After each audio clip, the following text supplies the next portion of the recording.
Welcome to Washington Today on C-SPAN Radio for Thursday, March 7, 2024. President Joe Biden delivers his annual State of the Union address before a joint session of Congress tonight, during which, according to top White House aides, he'll call for raising taxes on corporations and using the money to cut taxes for the middle class and reduce the federal budget deficit.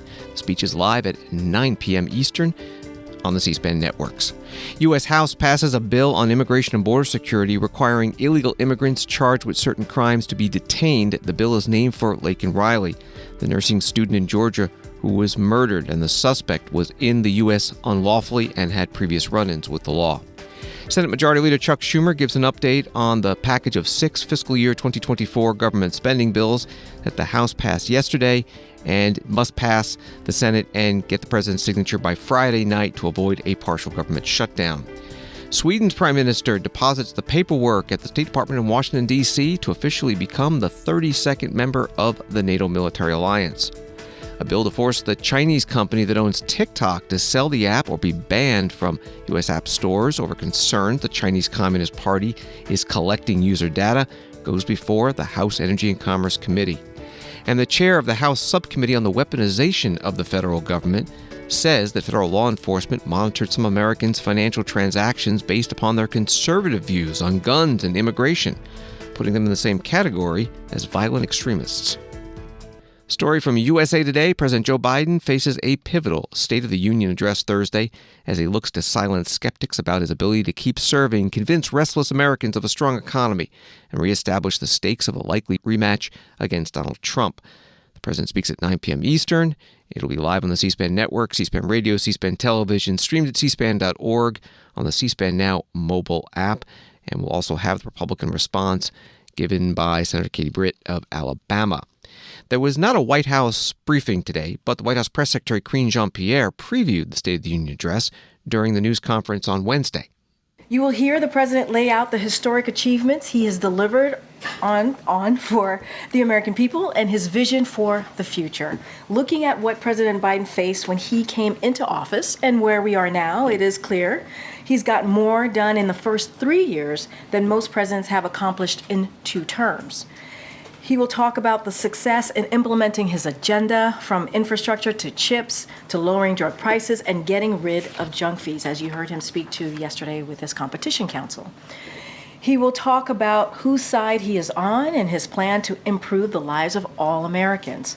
That includes lowering costs for Americans and giving people more breathing room, lowering health care premiums and taking on Big Pharma to lower the cost of prescription drugs, making the wealthy and corporations pay their fair share in taxes, saving our democracy and protecting our democratic institutions, protecting women's reproductive health in the face of relentless attacks from Republican elected officials, making progress on his unity agenda, ending cancer as we know it, delivering on the sacred obligation to veterans, tackling the mental health crisis, and beating the opioid and overdose pandemic. We will have more to share tomorrow, but fundamentally, the president will outline an agenda that is about continuing to build on the progress that we've made over the last 3 years. The president has always been an optimistic person, as you all know, and even in the face of challenges that we have in front of us, he will share why he is hopeful about this country's future and why it is a mistake. It is a mistake to bet against the American people. The White House Press Secretary Karine Jean-Pierre at her Wednesday news conference. Former President Donald Trump, the likely Republican presidential nominee this year, expected to face the likely Democratic presidential nominee Joe Biden, posted Wednesday on his social media platform Truth Social, "I am pleased to inform you that tomorrow night we will be doing a live play-by-play of crooked Joe Biden's State of the Union address.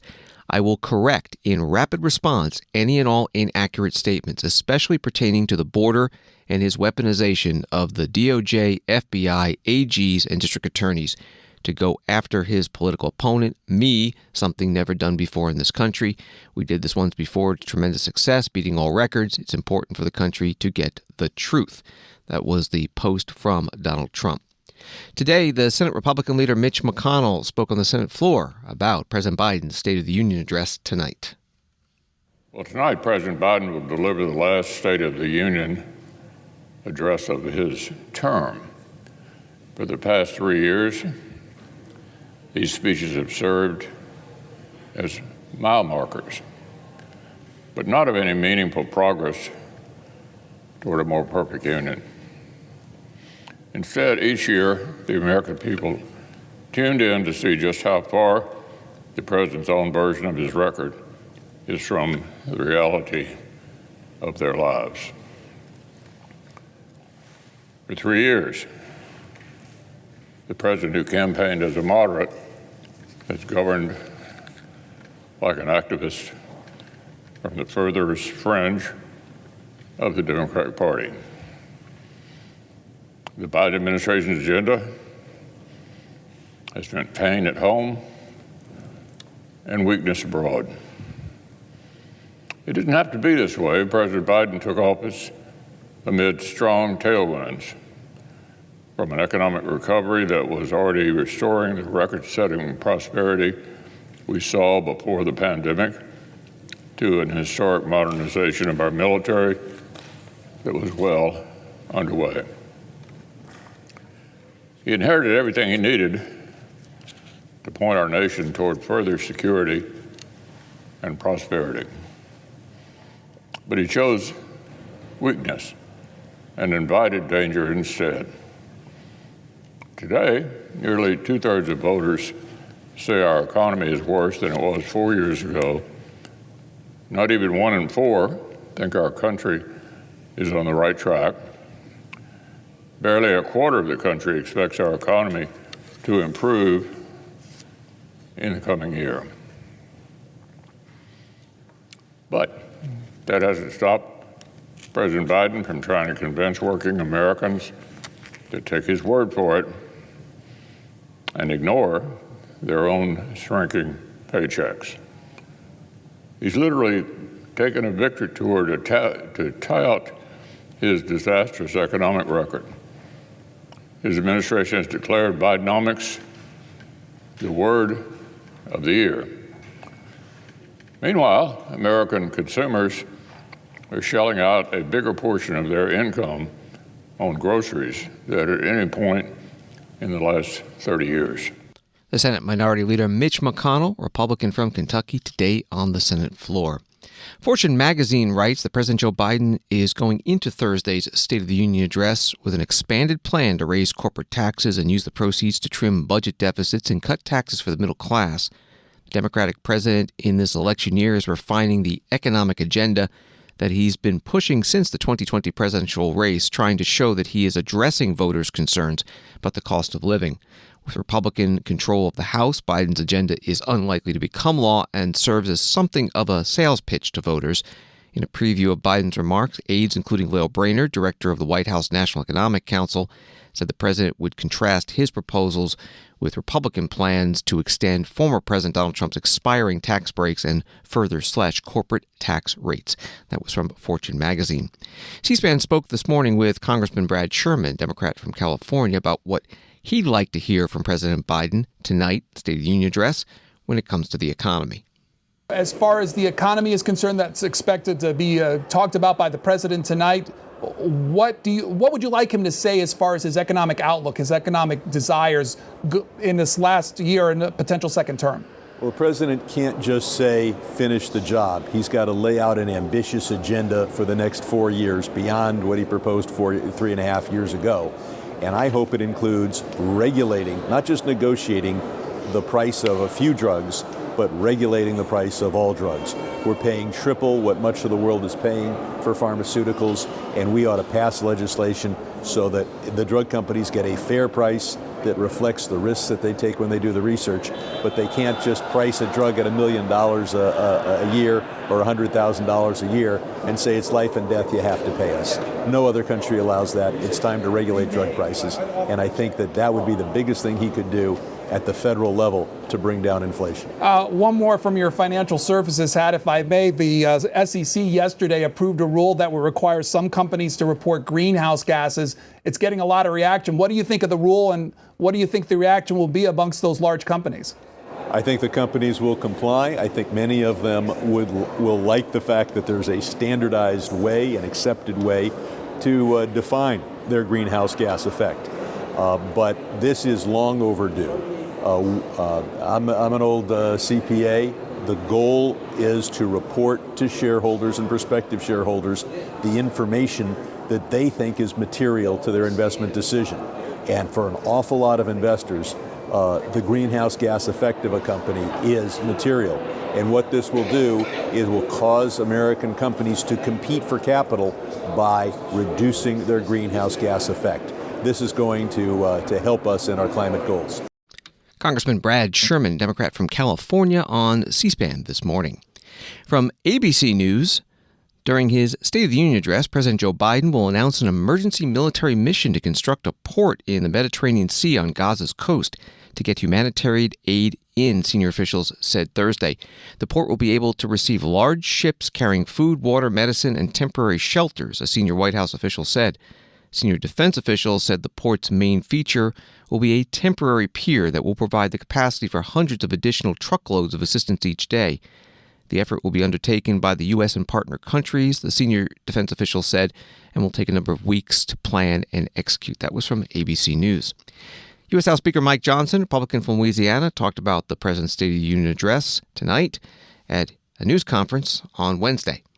I've been asked many times, as many of us have, if you had to describe in one word what you believe the State of the Union is. You've heard the word crisis, you've heard catastrophe. I think maybe a summary is decline. And I say that with great sadness, we all do. But it's because of this president and his administration that we are indisputably in decline. Our economic strength is in decline. Everyday goods are more expensive. People can barely afford the cost of living now, their groceries and gasoline. Home ownership is increasingly out of reach.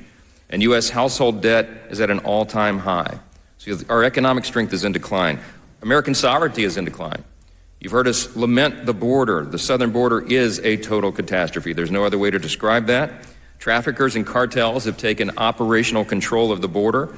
Fentanyl poisoning is killing our children. While President Biden opened the border with his reckless executive actions, and remember, we documented at least 64 actions that he and his agencies have taken to open that border wide. It was by design.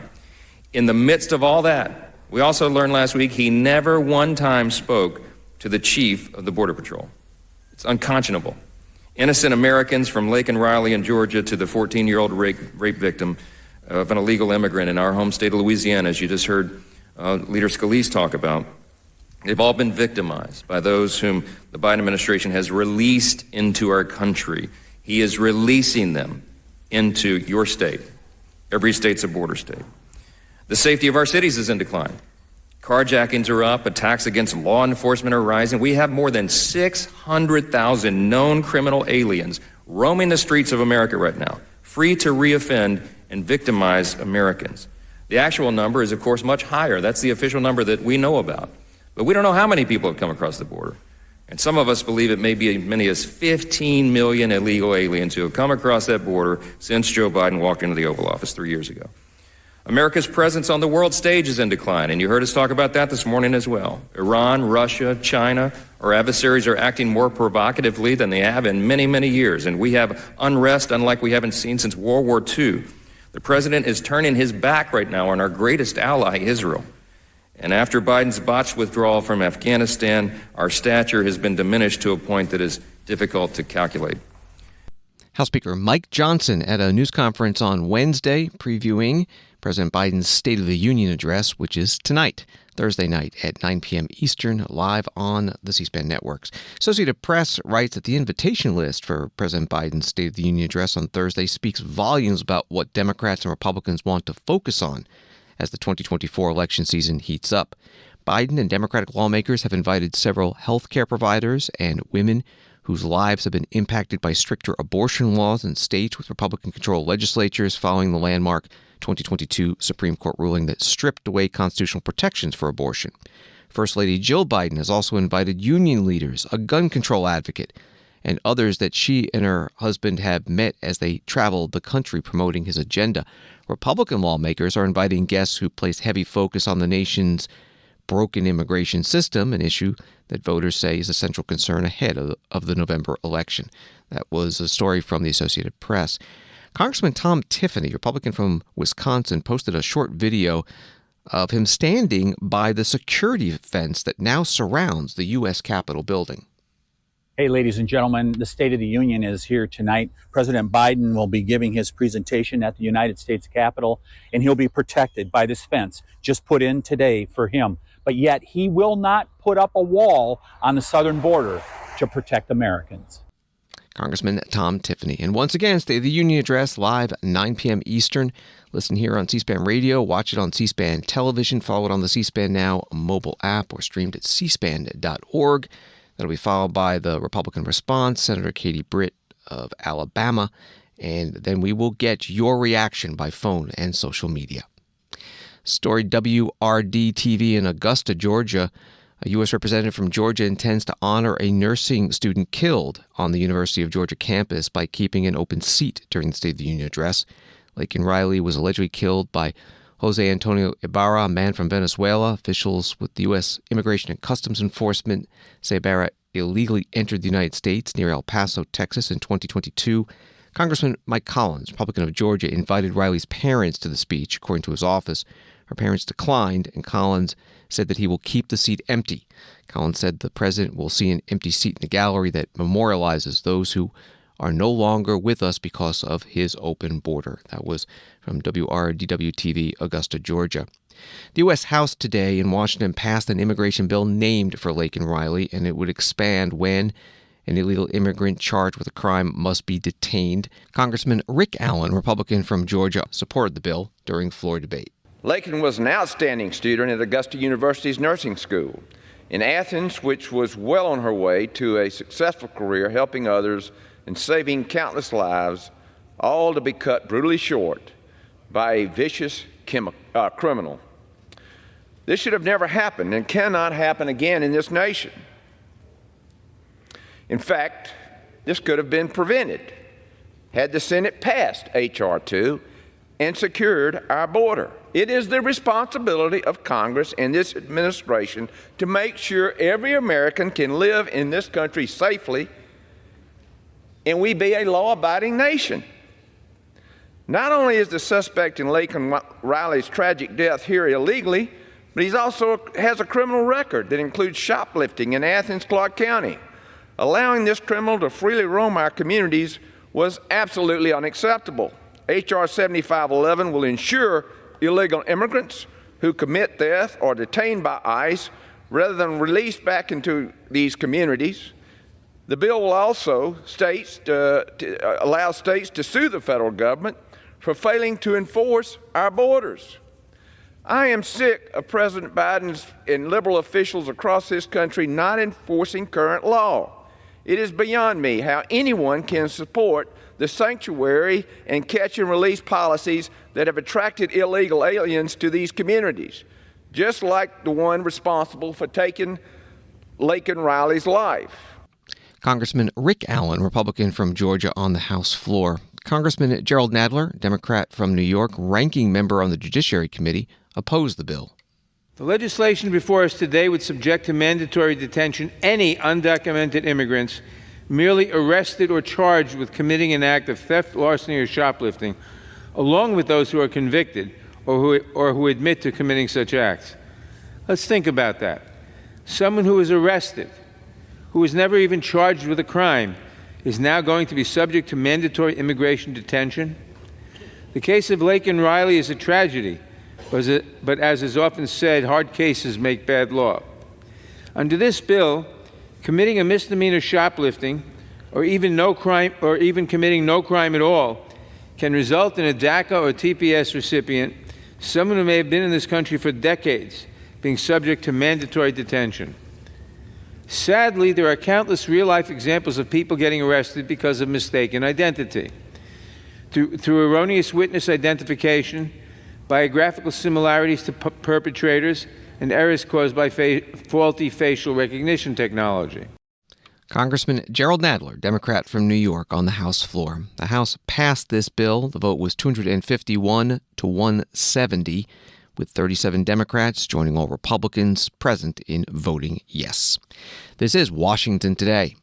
The Senate is still working on the partial government funding package, 6 bills, about half of the total, and the price tag is $467 billion.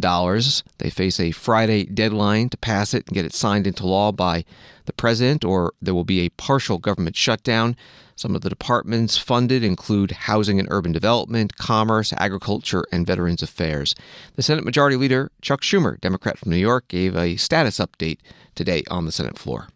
Last night, the House passed the 6 appropriation bills with an overwhelming bipartisan vote, 339 to 85.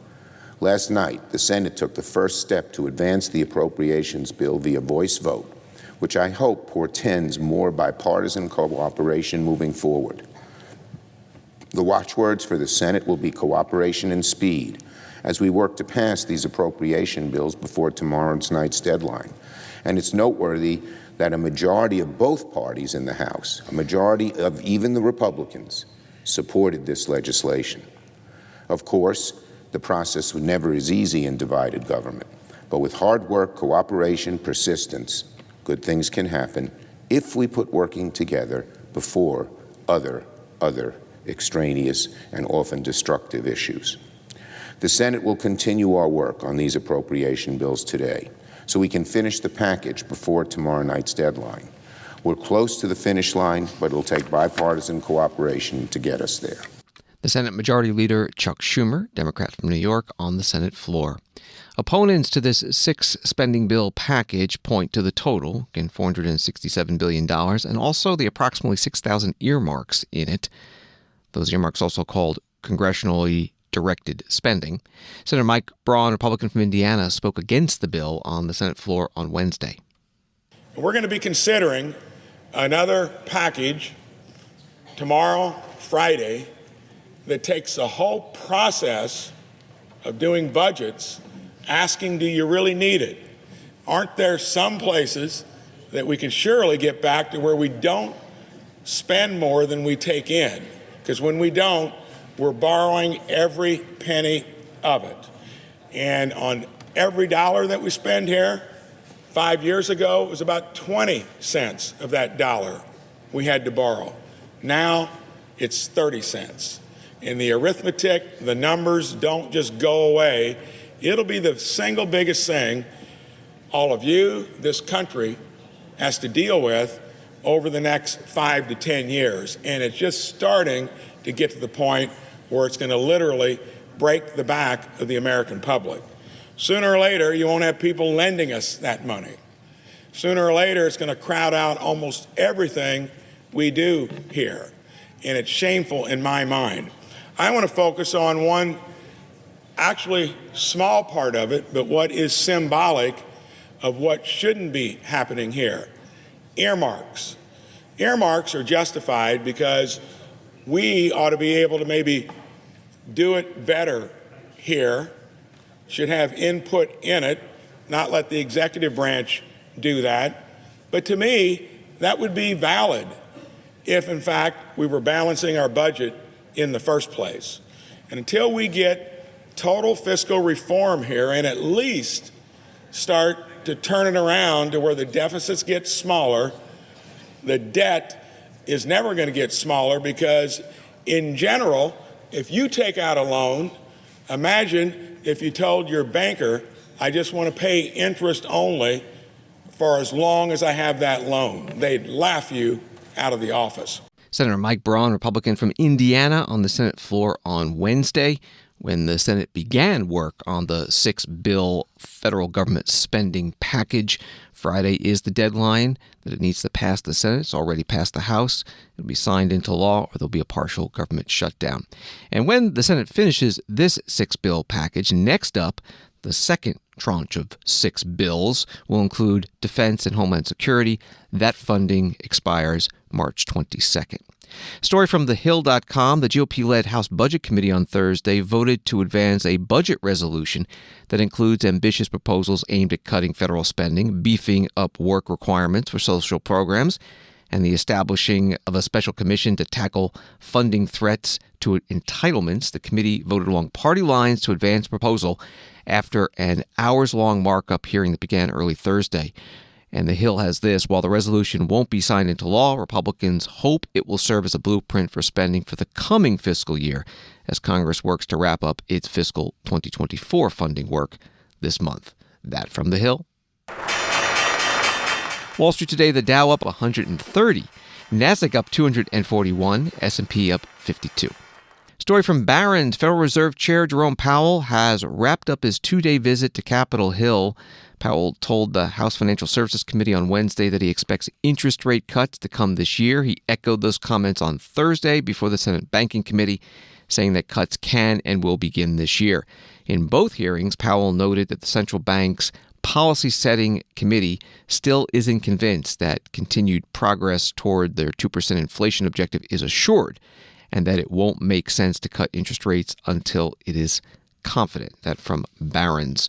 Senator Tom Tillis, Republican of North Carolina, asked Chair Powell at today's hearing about the economic term that President Biden has been using lately, criticizing companies who charge the same amount for a lesser amount of product. I got a question about shrinkflation. I tell you, some of these words that we come up with, but President Biden's using the idea of shrinkflation and chastising manufacturers for creating smaller portion sizes for potato chips. I'll use that as one example. But if you have rising input cost, and you're not able to control that, and you're in a marginal business to begin with, and now you're saying you can't even reduce the quantities. How does a business that's not making a profit make that work? We see inflation at the aggregate level as a mismatch between supply and demand. Yeah. And as we've seen supply get better and we've seen demand cool off a bit, it was very hot coming out of the pandemic. We see inflation coming down. We saw food inflation between 2010 and 2021 at 18% over 11 years. And over the last 3 years, we've seen it at 21%. I think that we have a industry that's trying to actually provide products that consumers want, and now they're being chastised for trying to figure out how to make the numbers work. So this whole idea of shrinkflation is just confounding to me. I'm going to submit some for the record. I want to stay on time. Senator Tom Tillis, Republican from North Carolina, questioning the Federal Reserve Chair Jerome Powell at today's Banking Committee hearing. The committee chair is Sherrod Brown, Democrat from Ohio. He asked the chairman about the increased use of variable pricing beyond airline and concert tickets and ride-sharing services. More and more, many companies use algorithms that combine competitors' price information to engage in what they call dynamic pricing or surge pricing. You know that corporate PR teams worked hard on this. Just another way for corporations to make it harder for consumers to seek out lower prices and to pad corporate profits. Are you concerned that the wide adoption of these price gouging strategies, these pricing schemes, if you will contribute to inflation? I think it works both ways. Let me say this, we're well aware of this trend and we're monitoring it. Remember that prices go down when there's no one in the store, and they go up when there are a lot of people if you're doing dynamic pricing. Same thing with the ride companies. It works both ways. I don't know that it have implication for inflation. It would certainly have implications for consumers who need to be informed. You think that this kind of surge pricing might lower prices overall? That's my understanding is that the idea is that in slow periods, prices actually go down, and in busy periods they go up. But these are sophisticated economists working for these big companies, and they're not going to do things to lower their profits. I think the price mechanism is incredibly important in our economy. I think we need to give companies the freedom to do that as long as they're not fixing prices or failing to disclose the nature of the price changes to the public. The Federal Reserve Chair Jerome Powell, questioned by Senate Banking Committee Chair Sherrod Brown, Democrat from Ohio. The next Fed policy meeting is March 19th and 20th, when we'll learn what happens with interest rates. The Senate today passed legislation to reauthorize and expand a law compensating Americans exposed to nuclear radiation by the federal government. The vote was 69 to 30. 60 votes were needed to pass it. The Radiation Exposure Compensation Reauthorization Act, sponsored by Senator Josh Hawley, Republican from Missouri, now goes to the House. The White House supports the bill. 20 Republicans voted yes. 2 Democrats voted no. Tom Carper, the chair of the Environment and Public Works Committee, and Joe Manchin, chair of the Energy and Natural Resources Committee. Washington Today continues in a moment. Hi, it's Nate from C-SPAN. Imagine, 45 years ago when there were just a handful of television networks, C-SPAN first went on the air, bringing an unfiltered view of government directly to America's living rooms. No spin, no commentary, just pure democracy in action. And it's Shannon from C-SPAN. It was a bold experiment. We finally had a front row seat to Congress, the White House, and the campaign trail, all without government funding. As we celebrate 45 years and a legacy of unfiltered access, we ask for your support of a donation in honor of over 4 decades of service. Your gift, no matter how big or small, will help maintain this vital resource for access to the democratic process. You can help ensure another 45 years of witnessing history unfold and empowering citizens to be informed and engaged in the political process. Visit cspan.org/donate today and join our 45th anniversary campaign. Thank you for supporting C-SPAN, your unfiltered view of government. Visit cspan.org/donate today to make your gift of support. Thank you. Welcome back to Washington Today, available as a podcast on the C-SPAN Now mobile app and wherever you find your podcasts. The New York Times reports that Sweden formally joined NATO on Thursday, becoming its 32nd member. 2 years after Russia's invasion of Ukraine forced both Sweden and Finland to dump their traditional military non-alignment and seek the collective security of the American-led alliance. After months of uncertainty caused by the hesitations of Turkey and Hungary, Sweden officially joined by depositing its legal paperwork, its instrument of accession, to the North Atlantic Treaty with the U.S. State Department in Washington. That was from the New York Times. Today's ceremony included the Swedish Prime Minister and U.S. Secretary of State Antony Blinken. The Secretary said today is historic. Before Putin's re-invasion of Ukraine in February of 2022, if you looked at the polling, less than 1/3 of Swedes supported joining NATO. This was part and parcel of Sweden's history. And then everything changed. After the invasion, 3/4 of the Swedish people made clear their desire to join. Swedes realized something very profound, that if Putin was willing to try to erase one neighbor from the map, then he might well not stop there. And if he was allowed to proceed with impunity, not only would his aggression potentially continue, but would-be aggressors everywhere would get the message that it was open season.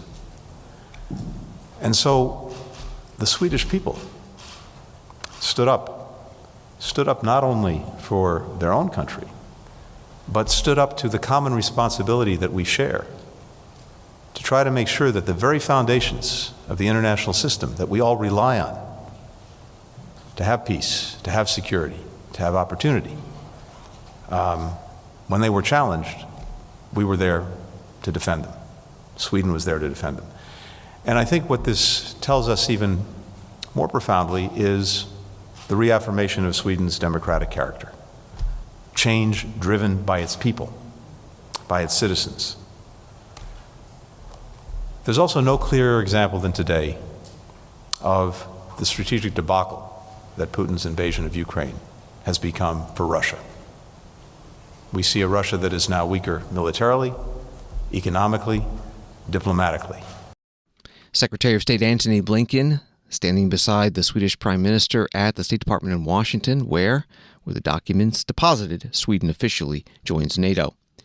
The Prime Minister, again from the New York Times article, pledged that Sweden, which had largely dismantled its ground forces after 1989, but has maintained a powerful air force and navy, would soon reach NATO's goal of spending 2% of its GDP on the military. NATO is planning a ceremony on Monday to raise the Swedish flag at its Brussels headquarters, as well as at NATO commands across Europe and North America. That was from the New York Times.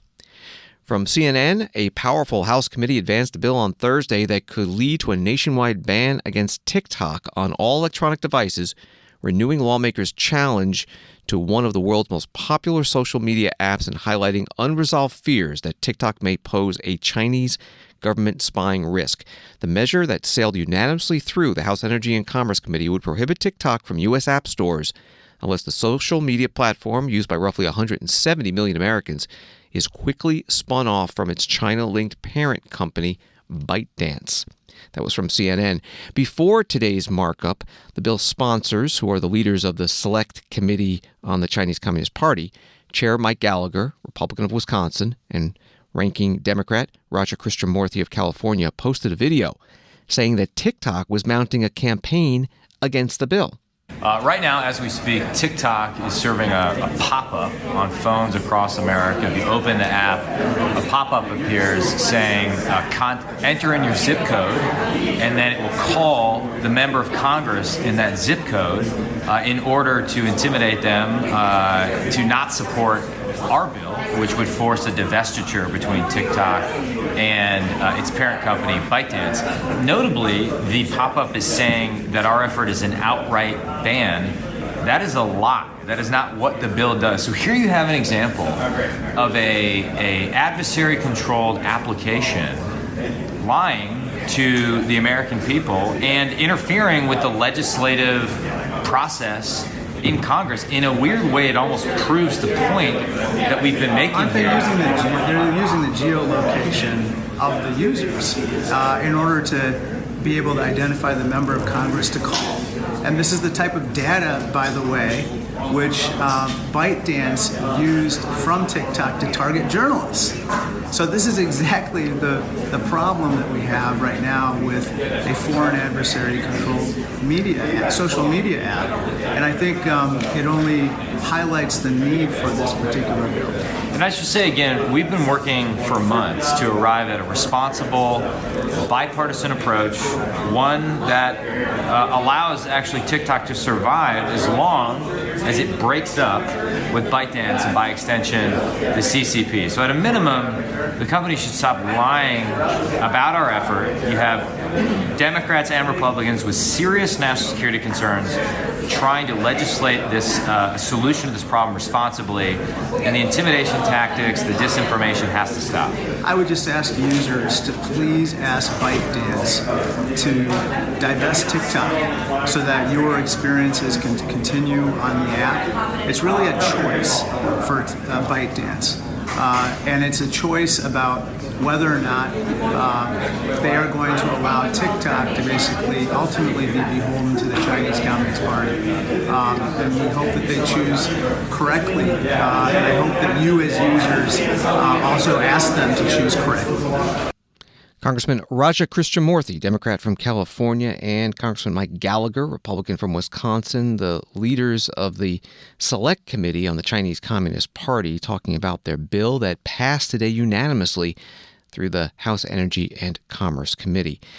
At TikTok Policy, posting on X, this bill is an outright ban of TikTok, no matter how much the authors tried to disguise it. This legislation will trample the First Amendment rights of 170 million Americans and deprive 5 million small businesses of a platform they rely on to grow and create jobs. The House Select Subcommittee on the Weaponization of the Federal Government held a hearing today that the committee's Republican majority says was to, quote, examine how big government has colluded with big banks to surveil Americans' private financial data. The financial surveillance uncovered by the committee was not predicated on any specific evidence of particularized criminal conduct, and it focused on terms and specific transactions that concerned core political and religious expression protected by the Constitution. The chair of the committee is Jim Jordan, Republican from Ohio, and he explained more in his opening statement. The FBI got information from Bank of America. Specifically, it received a list of any customer who made purchases in the Washington, D.C. area January 5th through 7th, 2021. The whistleblower supervisor, special agent in charge of the Boston field office, Mr. Bonavolanta, corroborated Mr. Hill's testimony when he spoke to the committee. And so did Steve Jensen, the FBI's Domestic Terrorism Operations Section Chief. But it wasn't just purchase data around a specific date that the FBI got from Bank of America. that was actually also overlaid with any firearm purchase at any time. And how did the FBI get this information? They asked for it. In fact, you can see on the display on the screen here the email that was sent. The FBI told Bank of America, to recap our morning call, we are prepared to action immediately the following threshold customers confirmed as transacting business in Washington, D.C. between these specific dates. So if you're in Washington, D.C., visiting your kids, maybe visiting your aunt, or maybe just a friend, the FBI wanted to know about every single purchase you made. And if you're a gun owner, look out, you're going to the top of the list. For simply exercising your Second Amendment right, you're on the FBI's target list. And never forget, the federal government got this information without any process. No warrant, and frankly, no notification. The bank didn't tell the customer that we're handing this information over to the FBI, the most powerful law enforcement agency in the world. Now, these FBI agents, Mr. Hill, Mr. Bonavolante, Mr. Jensen, they all said this was wrong and in fact sent the information back to FBI headquarters in DC. So that's how our investigation began. But since then, and we continue to investigate, but since then, we've learned that the financial surveillance was broader and there was actually a specific objective. The federal government is building profiles on the American people. And the profile isn't based on criminal conduct, it's based on political beliefs. And if you got the wrong political beliefs, well, you're potentially a domestic violent extremist. Now, how are they actually doing this? What are the mechanics of this? There's this entity we've discovered called the Domestic Security Alliance Council, kind of Orwellian in sound and title, the DSAC. And this is an entity where the FBI, the Department of Homeland Security, works with 650 of the largest companies in the world. These companies have to do over $1 billion in revenue a year. They represent 2/3 of the gross domestic product of the United States economy. And they work through this controlled access portal. We'll put that on the screen here. What are they sharing in this secret portal? Well, we're not exactly sure because it's secret. But we do know that they share some information, share reports. And one of the reports we got, called a liaison information report, said this: any American who opposes firearm legislation, the easing of immigration restrictions, and COVID mandates is someone banks should be watching because, again, they might be an extremist. Congressman Jim Jordan, Republican from Ohio, chair of the Select Subcommittee on the Weaponization of the Federal Government at today's hearing. The ranking Democrat on the subcommittee is Stacey Plaskett, delegate from the Virgin Islands. The FBI asked the Bank of America for information on individuals who fit 3 categories. People who came, that there is evidence that they were here on January 6th, that they purchased a firearm in the last 6 months, and, that's key, and, not or, and they plan to come back for the inauguration. And they know that they were coming back for the inauguration based on Airbnb purchases, hotel, RSVPs in the DMV area. And they were individuals who had come on January 6th and know that through those purchases as well. And these were not all of the people that they were looking at, but what was the purpose of this? It was to make sure that a January 6th event didn't happen on inauguration because people were talking about it. They talk, you had up there DMVs. Do we know what DMVs are? I'm going to tell you that. It's domestic terrorists, individuals engaged in domestic violence. That happens. When it's people who fit your political agenda, they're not criminals anymore. They're patriots. They're victims. They're not. They're criminals. And a jury of their peers found that when so many of them have been prosecuted in our court of law.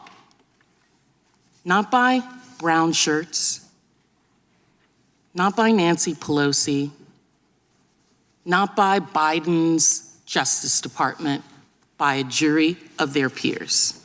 Congressional delegate from the Virgin Islands, Democrat Stacey Plaskett, at the Select Subcommittee on the Weaponization of the Federal Government hearing today.